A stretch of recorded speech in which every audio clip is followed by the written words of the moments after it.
Okay. Good evening, good evening. Welcome back. This is season 6, episode 3, but part 2 of our sit down with our guest, Mrs. Shaina Smith Archer. We're running this season straight through to the election cycle, which we know it's somewhere in the air coming up.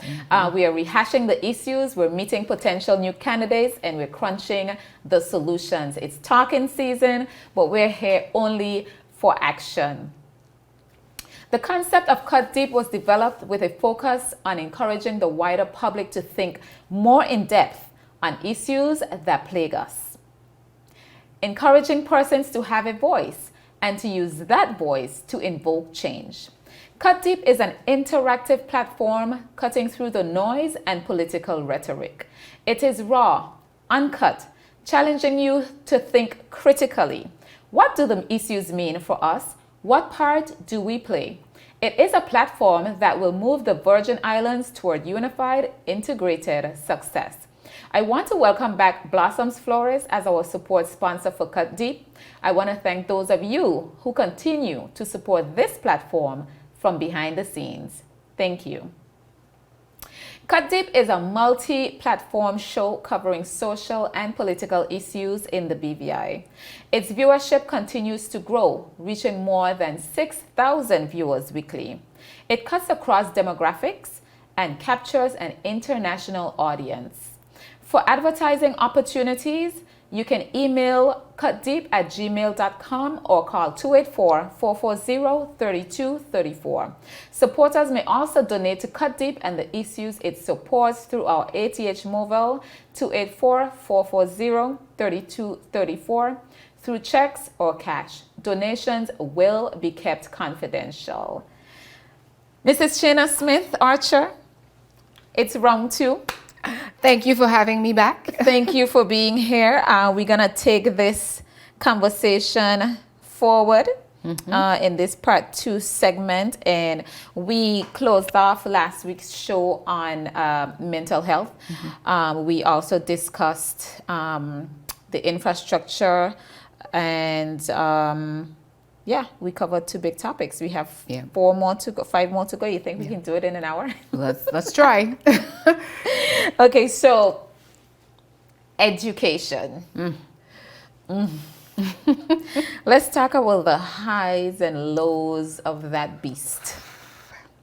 So we touched on this last week a bit because I was saying that, you know, when we talk about even with physical infrastructure, the importance of us educating engineers and architects in the departments that need to take care, design and maintain our infrastructure is important.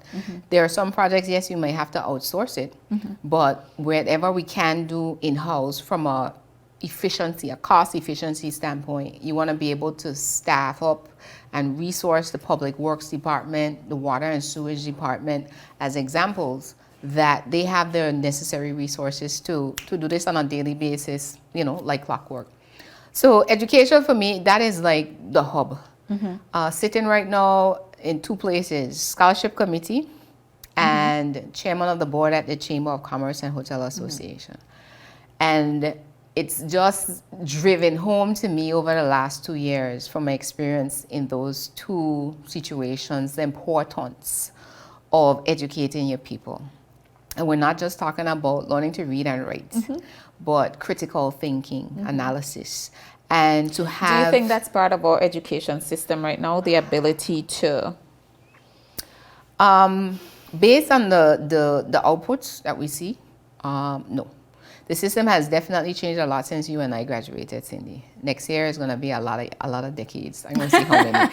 But it's going to be a few decades since I graduated from the BVI High School. And we've seen how it's changed over the years, and not for good. Because we expect it to change. We expect it to improve. Get better. But, you know, as an example, there's no reason why we should have only been now breaking down the buildings you and I went to school in more than 20 years ago. Yep. You know, because that's like saying, how were those facilities supposed to present a 21st century education to to our children, and it wasn't. We know that. And even across the system in terms of from the primary school level come all the way up, we need some major improvements with the physical infrastructure. But it has to go back again to the question I asked, in the first place. We know what's the objective of education. The objective of education should be about two areas, I would say. Positioning Virgin Islanders to take advantage of your job opportunities, career opportunities actually is something I got from Cayman. On one of my shows, there was someone that was saying, we have to stop teaching our children to become good employees. We need to teach them about becoming career professionals or a business owner and therefore the employer, which means that's a different level of education, training, and development. So the strategy around all of that has to change. Therefore, the curriculum has to change. The challenge I've seen is also, again, speaking of the curriculum, that has not, for whatever reason, progressed over the years. So in my mind, every 10 years, there should be a curriculum review. Not that we're going to reform the curriculum, but that we're reviewing the curriculum to see if it's still relevant to, again, the careers that exist within the country. And you have other indicators that will tell you when you need a curriculum review. If you're handing out thousands of work permits every year and employers are saying to you, hey, you don't have the skill set here, right? Everybody from somebody to pong a nail up to somebody running a trust company, we're not producing at any level in any quantities. Something is wrong with the system then. So I need to go, not to Labor Department and try to say, you need to hire more Virgin Islanders, but you also have to have a conference with the Minister of Education, your tour street, which would include now also the college level, to say, hey, how do we fix this? We need to go to the root.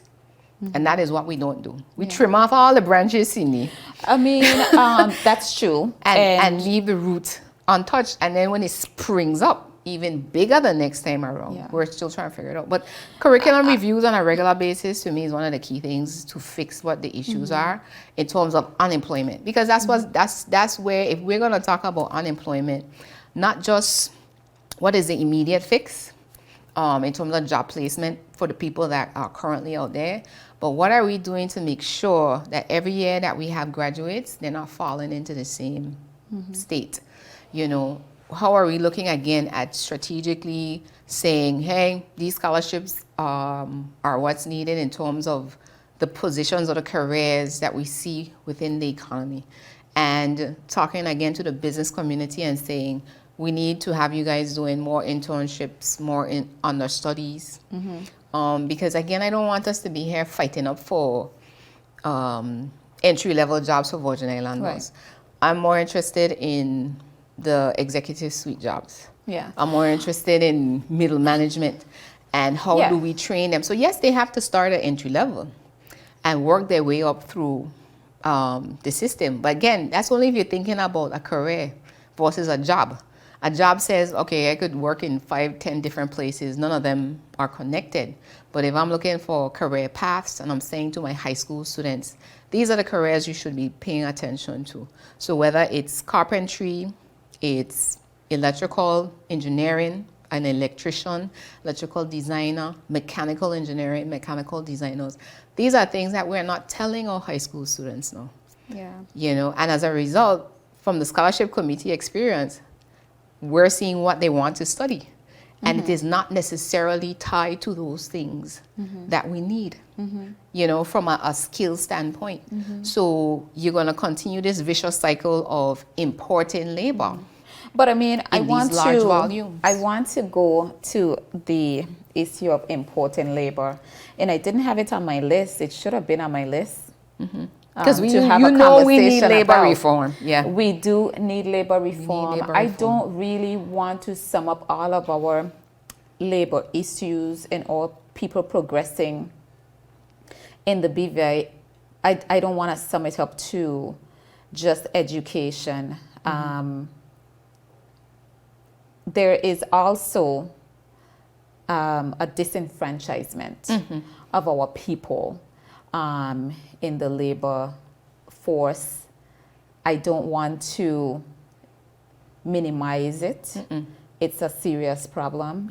And it's something that we need to look at addressing. Yes, it's going to come through labor reform. Yeah. But I just wanted to indicate there that I would not want my audience to walk away thinking that the issues that we have in labor is one of education. No, that's the only. long term. Right, Yeah. because it's, one thing that disappoints me in the BVI is that I think we've lowered our standards of excelling in education. However, we have always been a people to invest in our people education-wise. Exactly. They get scholarships. They do what they need to survive. It's an investment that I've talked about. Exactly. A big investment that we make, and somehow we don't look to or want to capitalize To get that on return. that investment. So are you speaking to the problem of when they send us off to school and then we get our degrees and come back and we can't get a job? Yeah, I mean, correct. I mean, on all fronts, us coming back and you can't get a job inside of the civil service or public service. And I think, well, I don't know if it has changed, but if you couldn't get a job with government, then they'd say, you can work in Within the the private sector, but you're territory, back in the territory contributing to the growth of the territory, which I am good with. Yeah. Those that decide they're going to stay off, that's another whole conversation. Yeah. And the government needs to start looking into To how we regaining reverse that that problem. money. Period. Yeah. And again, that's a good point that you raised, because again, one of the things as part of with the scholarship committee, our primary goal is to review the applications and evaluate, persons and make a recommendation for a scholarship, or what it is really scholarship assistance. So one of the questions that came up again is how are we addressing job placement? Because if someone goes away on a 2-year program, there's no surprise happening in 2 years. We hope they will go study and return home.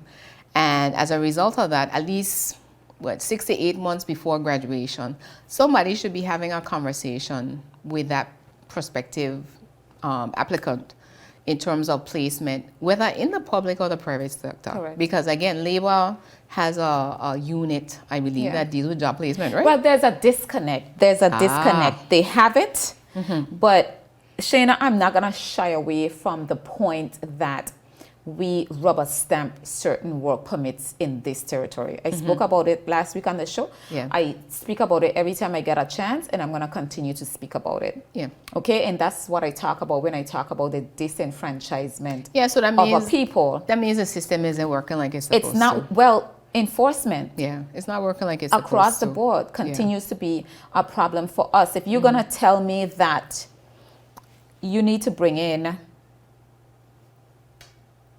an accountant for one of the trust companies or a trust officer, you're telling me that our laws say that you need to train someone under you to take your position. Now, it doesn't matter to me that you have to eat. What matters to me is the Virgin Islander has to eat first. So when you come here and you get a job, you should know in your mind already that you're not here to stay per our labor laws. And I'm not saying you got to be chased out, but I am uncomfortable knowing that you can eat here and a Virgin Islander won't be able to eat or won't be able to excel. Yeah, and I agree, and I support Okay. that, because it's a long-standing issue. Yeah, labor needs to clean up. Labor that- needs to clean up. yeah. I spoke directly to the minister from my show last week, where he's putting the pressure on these small businesses that are bringing in waitresses and waiters and that type of stuff. Why are you fighting for that for us? We don't want that. Yeah. We don't want it. We Why should- are you relegating your people to poverty? Yeah, the entry-level jobs, those low income. You're not fighting for us to Yeah. be in Middle management and you know, executive level. Yeah, And so we labor should. needs restructuring. Oh yeah, It needs. Well, again, it starts again with where we were alluded to with everything else. So you need a health policy, you need an education policy, and you need a labor policy. along with others.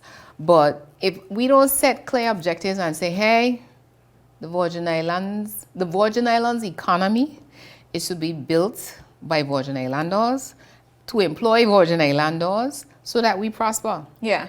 That in a sense should be everybody's goal. Correct. So as a result now, when I sit down and I look at labor, I can't just do a name change and say, well, we're going to call it now labor and workforce development. But then they don't have the people, they don't have the money, they don't have the resources that they need to do their job. Well, the money is there. Okay. We In have the budget? the money. Uh-huh. It's what is important to us. Okay. And I feel like we need to get back to the basics. Yeah, that's our it. foundation. Like, we need to reinforce our foundation. I don't care what anybody says. We can't go anywhere. We can't do anything until we reinforce this foundation of who are we, where we're going, what's the plan, how are we going to get there. Yeah. One of the biggest things that scare me, Shaina, I talk about it all the time. I do not want a Virgin Islands built for Virgin Islanders. We want to build it. We should know what we want. Yeah. And we should be the beneficial owners. It always reminds me of, you know, you build this amazing thing. You have it's like the animals in the cages so you can admire them. Yeah, That's the kind of scenario I see when, yeah. you know, everybody's outside enjoying everything and you're there as a Locked spectacle. up, Oh, yeah. the Virgin Islands. Look, those are indigenous Virgin Islanders. That's what they look like. And this, Yeah. no, we want to be a part of what is building. We want to be the beneficial owners. Yeah. That's an awesome example you use. Because it again, pops in my head all the time. even if others are involved, which we know is going to be necessary because of the lack of population growth. So we know we Absolutely. haven't been having 19 and 13 children like a generation or two ago. So we know that. Thank we God. don't necessarily have the bodies to fill every job that we will have in our economy now or even to come.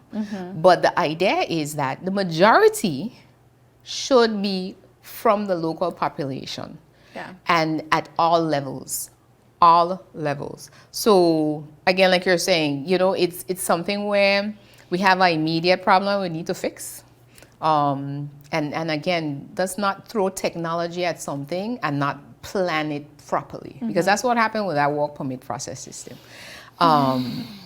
And, you know, if we had more time, I'll tell you how we designed that differently. Because from my experience with the customs automated processing system, it's something where, it takes time. I mean, it took us at least a year of planning and development and testing before we actually went live. So if you were going to announce something to me and then, 3-4 months later, tell me... You can't just set systems like those No. live. They have to be tested No. and tested and Yeah. tested and tested. And it's as basic as saying, first, the manual process has to work. So if the manual process works well, then the technology is supposed to make you more effective and efficient. Right. But if it's not working well... There should just be a transition. Exactly. So if you don't fix the manual process first, and that's what has to get fixed first, and get that situation under control, let's get some statistics going on. Tell me, you know, how many work permits, what areas of study, so I could go now and have an informed conversation around the curriculum review. While we're doing that, we need to staff up enforcement unit so that they are now going through all these work permits and seeing where understudies have not been identified. Correct. And what is the progress of these persons being able to take over the positions within the next, let's say, 3 years, right? Because the infinite renewal process or even getting to the place of a work permit exemption, those things are too common. Yeah. And like you're saying, it causes disenfranchisement. Yeah. And people get frustrated. Yeah. Because it's like saying, I am in my own country, I can't even get a job. Correct. And, you know, even if we want to continue on that path to say, well, businesses need people in them to grow, right? Then what is the next answer? Yeah. Right? On immigration policy. And people, you know, tend to get upset with me because of my position on labor and immigration. But the truth is, I don't really care because at the end of the day, if a Virgin Islander can't work here, live here, and be in peace here, then nobody else should. So for me, there must be a planned cutoff point, or there must be some way to control the influx of persons and the impact of those persons on the territory, right? I truly believe in the rollover policy. Cayman has one. I think it came on the table here for the BVI and there was a kickback, and so they recoiled. We need a rollover policy. You mean with the policy? We're in the labor code where you had to take a break in between permits. Yes, we need a rollover policy immediately. Well, we have to study it first, Cindy. Let me get the stats, and then I could come up with a plan and say. But this is the thing, Shaina. Yeah. We're not standing here on our own. The BVI isn't in this world by itself. Yeah. You have a lot of case studies. You have a lot of things that you can look at and see what is working. But that's what I'm saying. But what we need is to know what we call the current situation.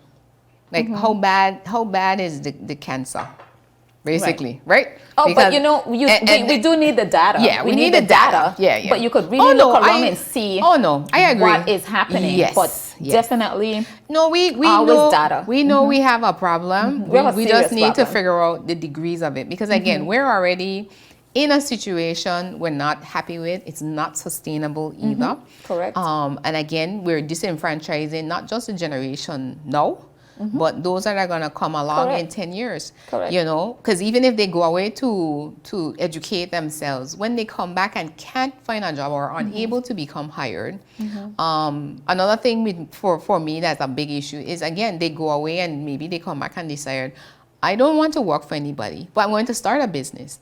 And it's a very hostile environment I find that businesses find themselves in right now. Yeah. I mean, it's literally, I joked with someone about it the other day, but I say, you know, it's almost as if you have gunfire whizzing by your ears, because every other week it's something being thrown at you that you need to comply with. No, we are all for compliance. We are always all for compliance. Let me make that clear.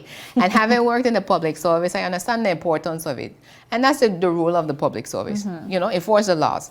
But when we have poor communication of, you're going to throw something at me and tell me, you need to have this in place in 2 weeks, 3 weeks, tops. But I am saying back to you, hey, I need at least 8 months. You're like, well, I don't really care. Just get it done. That's a hostile environment. So you imagine now as a 20-something, you came back from college, all your bright ideas, wants to start your business and employ a couple of your peers, because all of you guys want to get together to build your country. And it's like every possible obstacle everywhere is thrown in your way. And but you still want my goods and services at a very cheap cost. And it's not easy. And I should say it's too difficult to do business in the Virgin Islands, not just now because of COVID, but even before that. And that was one of the reasons. It's not business friendly. No, and that was one of the reasons I joined the Chamber of Commerce. Because when I left the service and became a consultant, you know, so I'm a single employee business, and I'm like, I don't know how some people manage. You know, I don't, because it's, by the time you pay your taxes, that's it. You ain't got nothing in the bank account. Tax. Don't get a bill. You know, so you're trying to just maintain, you're just trying to break even in a lot of cases. But as you grow, you know, your costs are going to expand, and certain things are beyond our control when we have to import both services and goods. Absolutely. So it is a very hard road, but we have to fix that, because again, we're not just want to say we want jobs for people, but we're looking at careers, career development, and business ownership.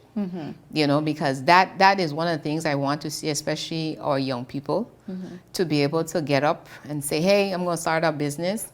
They get the proper support from both organizations like the Chamber, as well as the Trade Department, which is soon to become the Trade Commission, and the banks. Because the biggest challenge, I would say, for startups is always around capital. Funding, So, you know, being able to create those different environments, and again, improvements to the banking system. I mean, it's almost as if there's nothing we can't say, okay, we need to improve. But like you mentioned earlier, you kind of alluded to it, but you didn't come out and say, we have to change our attitude to one where it's about results. You know, at Yeah. the end of We love to talk about something. yeah, we like to talk ideas. And that's where I'm like, I tell people I'm shutting down the talk shops. Y'all don't invite me to no more Correct. talk shops. Because that I'm is- not interested. Yeah. If we're trying to accomplish, that's what I want to be interested in. How are we going to improve a situation? Because it could be a good situation, but like you said, instead of you becoming known for wow, they turn around the passport so fast because we went on the promise. No, we over promise and over delivered, right? Yeah. That's what to me that That's should be great. what you want to be known Yeah. for. Be like, wow, they turn it around so quickly. Yeah. But instead, we're going to sit down on it and say, well, yeah. okay, we're Well, going to call this you is in how 3 we weeks. do it. Yeah, we're going to call you in 3 weeks until you come get this. It's just And crazy. that's another thing for the public service that we tried when we were there. I mean, we've had, again, consultants galore come in and say, we need to reform the public service, try to do customer service standards. But when it actually came to operational standards, we don't again sit down and say, this is how we're going to improve. You know, as a minister, that's what I would put to my department heads. Every year, you need to bring to me what's a service improvement you plan to do. So that at the end of that term, we can see where ministries and departments have grown from strength to strength, rather than we just keep patching this and you just telling me you want to buy a new this or move into this new office or, you know, it's just about building up the department versus the service that the department pushes. Because that's where the disconnect is. It's like this is a public service, but it's not service oriented or service minded. So it's a job for too many of them. I mean, I know my colleagues, there are a lot of them that, again, they're service minded. They understand the importance of excellence in terms of showing up, yes, to do your job, but do it with excellence and make sure your client or your customer is happy. But there are others now that it's just a job. You clock attendance, and whether or not you produce anything at the end of a month or the end of the year, we're still coming back to me and saying, well, we need another. You know, it's like rubber stamping, like you said. We rubber stamp the budget. We tell them reduce it or have cost savings. But then by the end of the year, you still have overruns. Yes. Yeah. You know? So it's kind of like, I'm going to cut that 10% out, but somehow or other it gets added back in and multiplied. Yep, exactly. Yeah. Well, we'll take a short break and come right back. Livestream cable TV is here with CCT Live. Access over 80 channels that you can watch either at home or when you're on the go. And don't worry about missing your favorite series, sports, news, and local programming. Rewind and watch in your own time. Come to CCT today and ask about our 1-month free trial offer. CCT Live. Bring it home. Good night and welcome back. It's a brand new season of Cut Deep. I'm in the studios tonight with Mrs. Shaina Smith Archer. Thank you for joining us. It's season 6, episode 3, part 2. We're going to continue the conversation with Shaina. We've gone through 30 minutes so fast. We didn't realize, so we're going to get right back into it. And Shaina, I want to jump on that big issue, that big topic of the youth. We kind of touched on it throughout the night, but if we could dive into it a little bit more to talk about our youth. I find them very, I'm going to use the word disenfranchised again. I find them to be kind of lost in all that we have going on.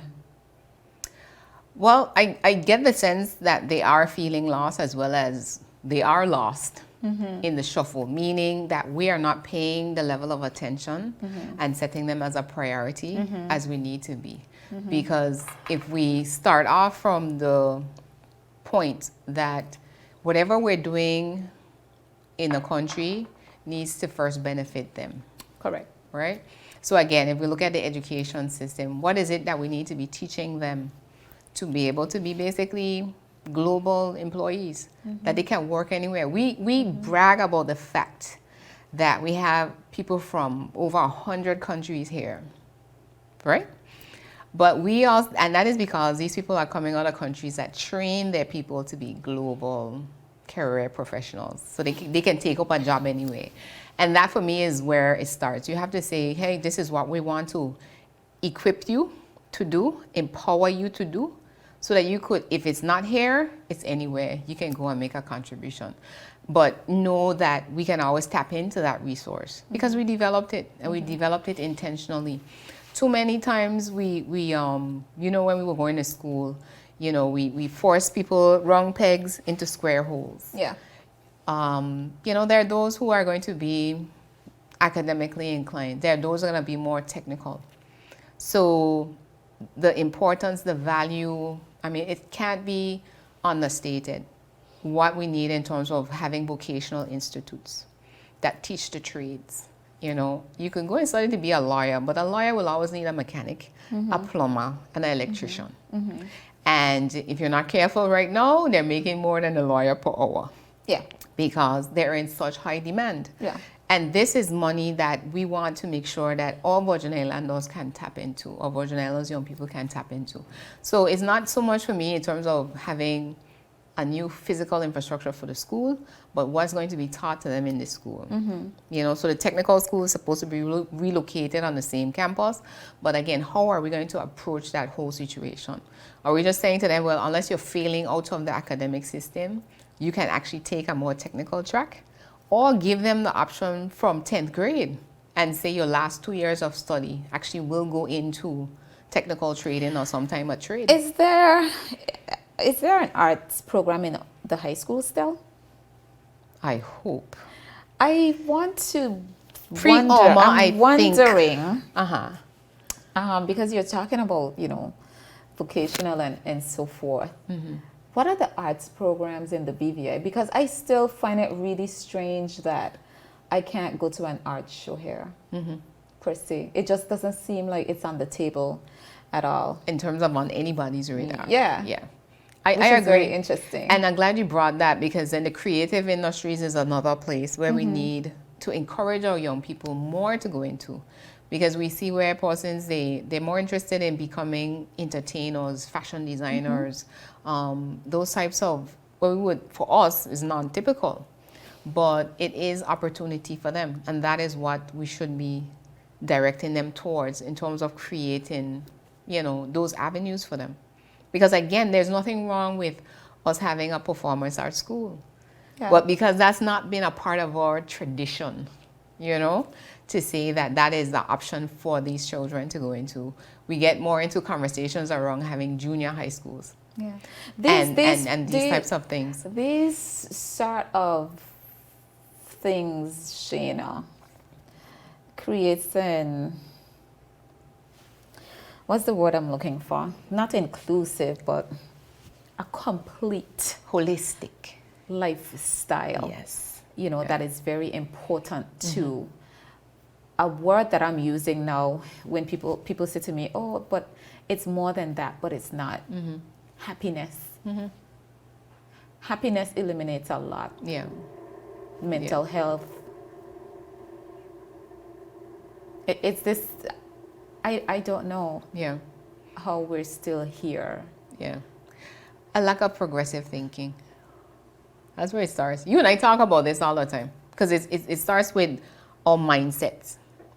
So if we can't latch on to, hey, why don't we have a performing arts school? Like, really, we have so many talented children when it comes to that. So it's not to say that all they're going to do is sing and dance all day, because no, that's not what performing arts schools do. They do teach them, you know, their English, their maths, literature, history, all those things to round them out. But this is about developing a passion that you identify in them from early to be able to do these things. And again, they translate into so much more. So, I mean, it's as basic as saying to young people, you know, where their passions are, and creating that environment for them to flourish and develop with whatever that is. Not that we have to pull them out of the system here and say, send them off to another country, because we don't have it. And I think we've developed to a place, again, our young people's interests are so varied. Yeah. You know, what about teaching video game programming in school? computer programming at high school level, like serious computer programming. Yeah. And even if some of these things are after school programs. Well, learning has to evolve, and Exactly. based on where we are in the world and where the focus is, but we're not doing that. No.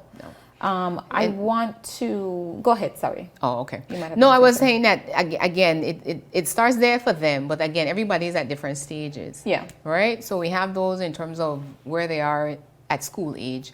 Once they've graduated, what are the needs that are there for them right now? So again, some people are looking for career opportunities. Some people are looking for business ownership. How can we enable and encourage that even more? And even the older ones now, for me, because, you and I are still young people. Home ownership, because again, you need to be able to have a family, provide for that family. And part of providing for the family after, you have a good paying job is someplace to call home. And we see the cost of land has already someplace out there around Mars going, that the average income in the Virgin Islands, you can't afford a decent piece of land to say we're going to put a home on and raise a family. Yeah, Shaina, when I worked in the passport office for that 1 year, It was only 1 year, Cindy. I was not gonna do it. Trust me. Oh boy, That's why I told you. You made a decision early. Very early at that point, I knew that was not for me. That was not for me. From then, I knew that I was solutions driven. I didn't that have culture time for wasn't that. go- you wasn't No, gonna be able it to wasn't gonna happen. work for me. I was very young. I didn't even hit my 20s. I didn't even hit 20 yet. Yeah. But at that point, I was probably making $1,000 a month. This was after you came out or while you were there? While I was there. While I was there, So yeah. you're telling me all these years later, Yeah. that payment structure has not been revised. Yeah. I told somebody just yesterday that grade system needs to basically just Be go. thrown out? Yeah. Yeah. Absolutely. We need to start to evaluate jobs, just like the private sector does. You Correct. evaluate a job based on the value that it brings to the organization. Correct. Because you will always have the argument of somebody saying, oh, you can't make more than me because, they're already in the system for 20 years. But if the value I bring to the organization is more than your 20 years at whatever pay scale you are at, it is what it is. Yeah. And that is where, when I see it is a disenfranchisement, when we will employ somebody on contract, induce them, give them housing allowance and a car to drive, plus the salary. But when it comes time to pay, again, a Virgin Islander a decent wage, yes, you don't want to relocate me, fine. You don't want to induce me, fine. But give me what I'm worth, Exactly. At least, at a minimum. at least.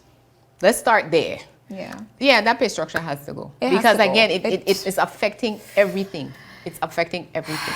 There's so many things that we have in place, and so many ways that we have, and our mindset that just keeps us on this Keeps us back. plantation. Oh, yeah. Are we gonna say praise Jesus? Yes, yes. I saw your head go down like, oh yes.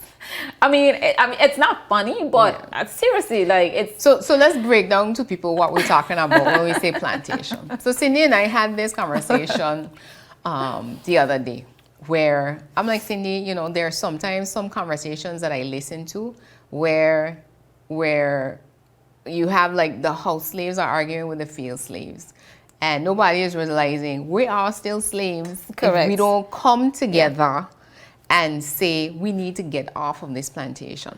Because it's just who should rule the plantation. I love how you said that. We're arguing over who should be in charge of a plantation. We need to shut down the plantation. Correct, We need correct. to come together as a people and say, hey, this is where we need to be heading towards. And again, the strength is in the unity. Eh? Yeah. But as long as we're still some in the house, some in the field, and we put things in place that basically reinforce that, right? We will call it systemic plantation. Yeah. It's gonna keep us continually arguing Yeah. about the wrong things. Stuck in the mud. Yeah, we're Stuck gonna in the mud, continually done here. argue about the wrong things Yeah. because people are able now to come in and pit us against each other. Correct. And that's what happens. That's what happens. That's exactly and what it's happens. over the most minor stuff, you know, because again, we were emancipated physically and told that yes, you are free to do whatever you want now and have a life of their own. Again, the world decided that every people should have the right to self-governance. But then there's a process to get there. But if you're still, again, on the plantation, rather than considering yourself to, hey, we're a country, we're a people, and we have a right to this thing, we need to start to think about, okay, so how do we exercise this right? And what is it that we need to do? Because what we fail to realize, Cindy, is we're not planning for ourselves. Somebody is planning for us. Correct. All the time. Correct. And it's not until that plan is revealed or we get a glimpse that something is up, we react. And we have to stop being so reactive. I mean, everybody wants to be a firefighter, but we need to put some things in place to prevent the fires, one. And as soon as something is up, you know, you have a quick response, not reaction, but there's things already in place to say, hey, we need to shut this down. Yeah. You know, and that's the mindset, the progressive thinking that we need to see more of on all levels. Because like you said, if you're in a department, entry-level employee, and that's the culture that you went into, one of the things would happen. And the second one is what happened, you left. But you imagine if you have somebody that continues to work in there, that young person is going to become molded by what they see. Correct, of course. You know, and absolutely. the service is not going to get better over time unless that person has that kind of strength to basically reform the status quo. Correct. So we have to think about, too, where our permanent secretaries and our department heads have to be developed as leaders and not just managers. Because again, managers maintain the status quo. Yeah. So they're gonna tell you, well, you know, it's been working They're the like slave this, driver. and it doesn't improve. It doesn't versus, hey, I had an idea, like you say, hey, let's call up TCI, see what they're doing in terms of their labor department, and compare some processes and find the one that we benchmark. We call this benchmarking in project management. So, you know, this is like best in class. So I want to work towards best in class versus holding on to what I have here because this is what I've had here for so long. Yeah. But it's actually killing you, you know. Yeah. So we have to start with that. Train how to aspire. Yeah, and change, you know, the education. Because again, like you said in the opening of your show, and it's similar to my focus on my show, that it is about public education and awareness. Because that's where it starts. If people don't get the information, they don't get that knowledge, they can't get the wisdom and the understanding. Agree. You know? And without vision, the people perish. We perish. We perish. That's the word. So we have about 16 minutes left, and I want to dive into youth a little bit more, which brings us to social issues, which is a humongous problem for us, and then kind of bring the economy in there. Okay. And crime as it I had relates those to on our my list youth and so forth. So Okay. why don't we crunch that, what we're seeing now in terms of crime within our youth ranks? How many of our young people are in prison? The fights that we see happening throughout the space, you know, which says that our moral fabric or social issues are being undermined or eroded. Yeah. Yeah. For me, growing up in the Virgin Islands, I think our values have always been around love, respect, honesty, and integrity. And in every society, so it's not just because whether we're small or large, every society there needs to be some values that are shared by everybody. Right. And the minute those are not in place, we start to see the behaviors that we start to see. And these are things now where, you know, for some people, they'll say we have to start with the home. Yeah. and what's being taught in the homes. What are the parents emulating to the children? Because if your mode of conflict resolution is to hit, fight, slap, curse, you're gonna come on the street with it. You know, because this is what you're seeing in the house. Or go to school with it, you know, go on your job when you get older with it. And that's where I feel we have to hit the reset. With a lot of it.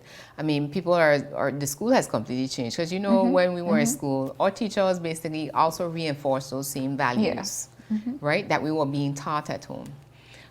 I don't agree with people saying, oh, well, you know, we have different cultures or different ethnicity. No. I don't agree with that either. Values is universal. So as long as you came off of planet Earth, it is something that all of us have heard of. And we need to say to persons that do immigrate, hey, this is how we do it here. You know, and it's when in Rome, do as the Romans do. And again, if this is for the best interest of all, this is where we need to move to. So I don't subscribe to that. So we really have to start as a people now to subscribe back to shared values. Hey, this is what we're about. We will disagree on policy. We will disagree on our opinion. But we have to start teaching our young people those values that we grew up with, right? And make sure that it's passed on generation to generation. So that when you do have issues, though, we got the police. The question again is, what's the purpose of a police force? And what are they there to do? You know, is it just about penalizing people? Or let's say, for example, I thought about it the other day, that the new commissioner came in and spoke about community policing. But I have yet to see one. He spoke about it as well? But I have yet to see a community meeting with the police in my community. Because again, if we want to build rapport and have good relationships, you have to do more than talk about it. We need to have those engagements and the interaction. Not only when, you know, a crime happens, you're saying to the community, you can call me and tell me what you know. I find him very absent. Really? Yeah. Well, I have to admit I haven't seen him much in the last, but he had a lot of talk, good, I would say good initiatives. But I need action. Like you're saying, we need action. So that community policing is part of it in terms of crime prevention. And I think one of the things that concerns me of late is that I found out maybe a month or two ago that the rehabilitation and the reform programs that we used to have at the correctional facility at HM Prison aren't in place as they were before. So we just have a holding space, if you ask me. Because we're not, again, saying to these young people, okay, you made a mistake, but these are your options. While you're here, let's try to make you productive again.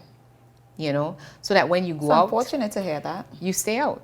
You know, I'm not concerned about visitation programs. We need to be hearing more about, you know, again, is the farm in place? I was told not. I stand to be corrected. But these are things. Is it that these things are falling off because of COVID? Oh, no, this was before.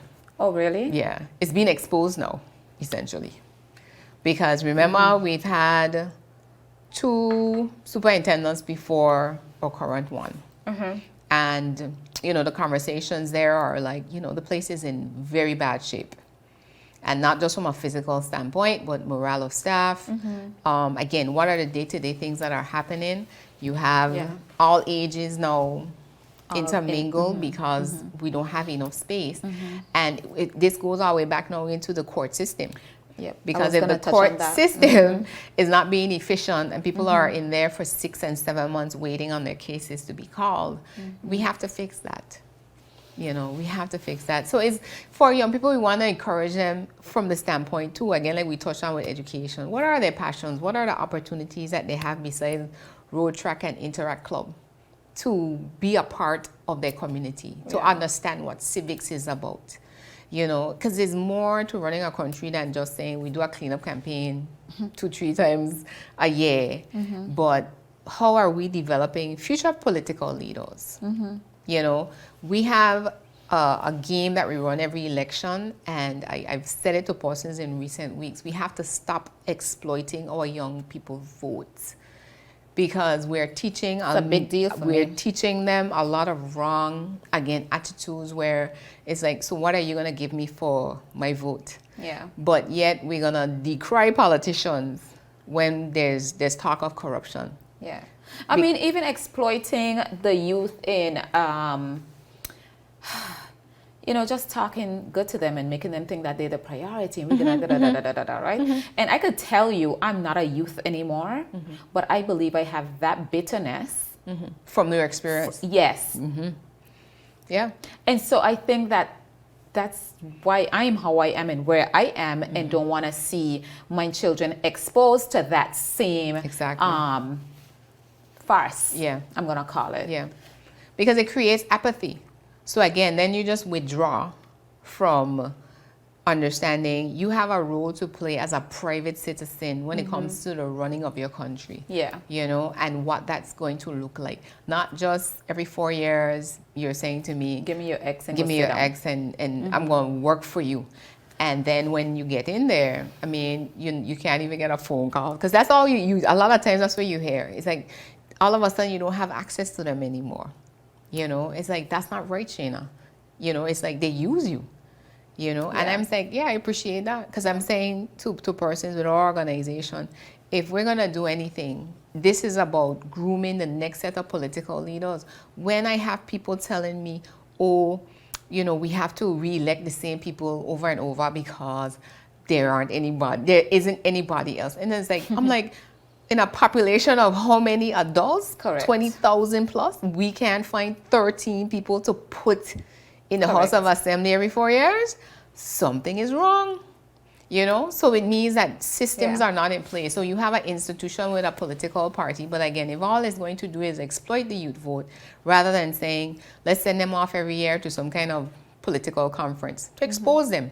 Because one of the things I highly respect in other Caribbean countries, including other overseas territories, is the level of participation with the young people. So it's not just adults you see to rallies, but you see the teenagers out there with their picket signs. You ask them what's in the manifesto, they understand it. They can explain, this is what these people are going in here to do for us on our behalf, and how it benefits not just now again, but in 10 years time, your 15-year-old is going to be 25. Yeah, I mean, it boils down to when you allow things to fester, and it just continues and continues Falls until off. it's, it's in a place where you've lost total control of it. So I always say that our culture has always been to trust the leader, trust the elected person, trust your, right? And we've sat back and we've done that, not realizing that was to our absolute detriment. And that nothing is wrong with engaging your leaders. Nothing is wrong with paying attention to what's going on inside the territory and being an active part of, understanding your civics and being a part of that and all those things. It's unfortunate. I think about it. I crunch it in my head all the time, Shane. And it says to me how far back we still are, how much work we have to do. And I blame my generation, me and you. I blame our generation because we have absolutely... We dropped the ball. We sat it out. Yeah. We sat it out. And I say that, and I say, if you take Ronnie them, for example, I just say, I come up right there, under them sitting down on that block by Skelton thing and listening to them talk politics and they engage in you and so forth. And I say to Broderick, so I say to all my friends and people around me, our generation dropped the ball. We ran behind money. We could not care for the development of our youth outside of our children in our immediate in your immediate household. space. We've done a disservice. We have done a huge disservice. They have to be the center of all the planning now. Yeah. And again, not just lip service, because again, Absolutely. we could put it in the vision statement for the Sustainable Development Plan, but if we don't really see it in action, Correct. that again, when I do the speech from the throne, I was like, who was this for? Because if I want a high school student, again, a 16-year-old should be able to pick up the budget speech or the speech from the throne and say, so this is what they're going to do for the next year. You know, because the Ministry of Finance sat down and figured out, this is your audience. Your audience is not me and you that have master degrees. Because we're going to be able to decipher. And even I had some trouble with it. And that was one of my Facebook posts. Because I'm like, yes, asking the speech writers, please remember the audience. Because again, speech from the throne is a very important document. It shouldn't just sound fancy for fancy sounding sake. Right? Because it means you really don't want the people who need to read this to read it. And understand it. And understand it. Because then they can then question and say, interesting. We're going to do what? Consolidate I think it was the Water and Sewage Authority, something like that. They will bring it forward. But it was like in such a, like one sentence was a paragraph. One sentence was a whole paragraph, Cindy. And I am like, I had to read it twice. I was like, I said, but yeah, this is a perfect example. Yeah. Why this is not written to the audience of the people. John Q. Public does not have a master's degree. That's not to say you don't have them out there, but you don't want to be speaking over people's head. Right. You know? Yeah, if I'm interested in public education and information, then I have to tailor it according to that. So again, put the things out there for the young people. Make sure that that's how we engage them, because then it's in formats too that suit them. So if it's supposed to be on Snapchat, you need to send it out on Snapchat. Yeah, so that exactly. the speech from the throne is accessed by different age groups. There are going to be our grandmothers and mothers that are going to sit down and listen to it on ZBBI, you know? And we have to make sure that when they hear it, they also get the gist. Yeah. They don't have to remember all the details and the technical stuff, but they need to be able to also have a gist to say. They can ask questions about what's happening in the country and, you know, can tell whether or not they're being included. Yeah. You know? Yeah. And that's what we have to do. So I want to see, I'm working on a project right now that seeks to do that in terms of youth engagement, but definitely not from a political standpoint, but just their holistic development, like you said. So whether it's the passion in sports, it's creative arts, to start to mobilize us as a community, because it's not just for one person to do. Correct. We have to, like you said, we have to come together and start to say, you know, how do we fix this? Yeah. What are the solutions? Not just ideas, but what is actually going to give the result that we want to see? And we know there are certain things we're going to be able to fix tomorrow, and then there are those that may take a while. Like, say, for example, nobody talks about the dropout rate. Yes. Why is that? You know, meanwhile, I have a bunch of young men and women that are out there that basically did not finish their education. Yeah. We might say, well, we have the program online. We might say we had the it was after school. We used to call it night school. I actually taught there for maybe a year doing English. And it was an eye-opening experience for me, Cindy, because again, these persons had dropped out of school for whatever reason. And a lot of them came back maybe like even 2-3 years after. So they were already working because, again, they might have had to provide for themselves. But they understood the importance of the education. And we have to get serious about, again, how do we fix those issues and prevent them from becoming recurring.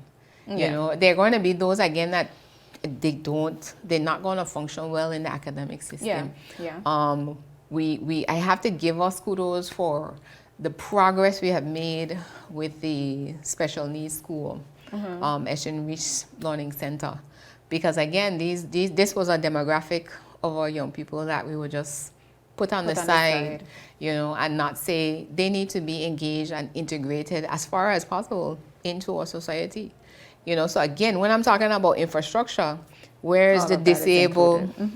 You know. Oh well, we don't cater for the specially abled at all. No. At all. So it's like, I think they kind of addressed the sidewalk in town after. Yeah, but that wasn't for residents and Virgin Islanders. Right, that was but I because mean, the they tourists, even thought about it at that point. because somebody you know what I told mean? them they need to think about it. Correct. So It was a pleasure having you. We didn't get to two other topics. I'm sure I'm going to have you back because I really want to get to those topics. And I definitely want the public to see you in a view that I think is beneficial as someone sitting inside of our House of Assembly. Yes. Thank you for tuning in tonight. It was a pleasure sitting here and having Miss Shaina Smith Archer here. I thank you for giving me your time every week. And I look forward to having you guys back next week. See you then.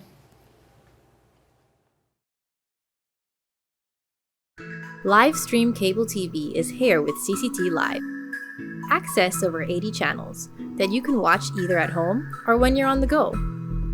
And don't worry about missing your favorite series, sports, news, and local programming. Rewind and watch in your own time. Come to CCT today and ask about our 1-month free trial offer. CCT Live. Bring it home.